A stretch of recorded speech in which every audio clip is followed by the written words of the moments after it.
If you're stuck right now, it's not because you're lazy. If you can't seem to get into flow no matter how hard you try, it's not because you lack discipline. And if 15 focused minutes feels impossible on some days, it's not because you're broken. Stay with me to the end of this video because I'm going to show you how to move from stuck to flow in as little as 15 minutes without forcing motivation, without pushing harder, and without burning yourself out again. Here's the truth most productivity advice won't tell you. Flow is not something you earn through effort. It's something your brain allows when the conditions are right. And most people are unknowingly creating the exact conditions that block it. When people tell me they're stuck, they usually say things like, I know what I should be doing, I just can't start. I sit down to work and my brain shuts down. I'm busy all day but nothing meaningful moves forward. That doesn't mean you lack clarity. It means your system is overloaded. Because stuck is not a time management problem. It's a state problem. When your nervous system is under pressure, your brain shifts into protection mode. That mode is brilliant for survival, but terrible for creativity, focus, and flow. In protection mode, everything feels heavy, decisions feel risky, starting feels unsafe, and your brain looks for relief, not progress. So you scroll, you reorganize, you avoid. Not because you don't care, but because your system is trying to keep you safe. Most advice tells you to fight this, push through, build discipline, just start. But here's the problem. You cannot force your way into flow. Flow only emerges when the brain feels safe, clear, and resourced. Pressure kills it, urgency blocks it, self-judgment suffocates it. I learned this the hard way. For years I could generate short bursts of focus, but they always came at a cost. I could sprint, I could grind, I could push through discomfort, but I couldn't make flow repeatable. Every intense work session required recovery. Every push led to pullback. Every reset felt heavier than the last. That's when I realized if focus depends on pressure, it will collapse the moment pressure increases. Flow isn't about trying harder, it's about reducing internal resistance.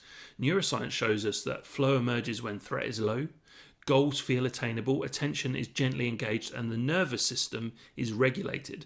That's why athletes warm up. That's why musicians tune their instruments. That's why forcing focus never works.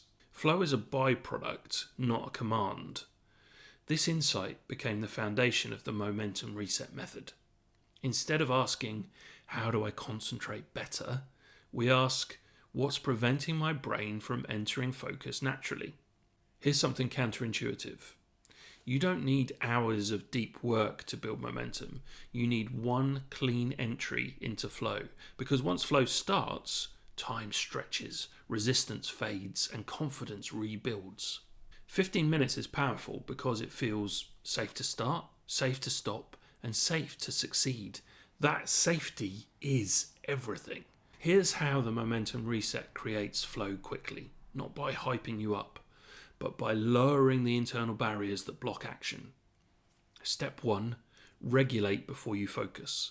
Before you even think about the task, you calm the nervous system, not with motivation, with physiology. Slow your breathing.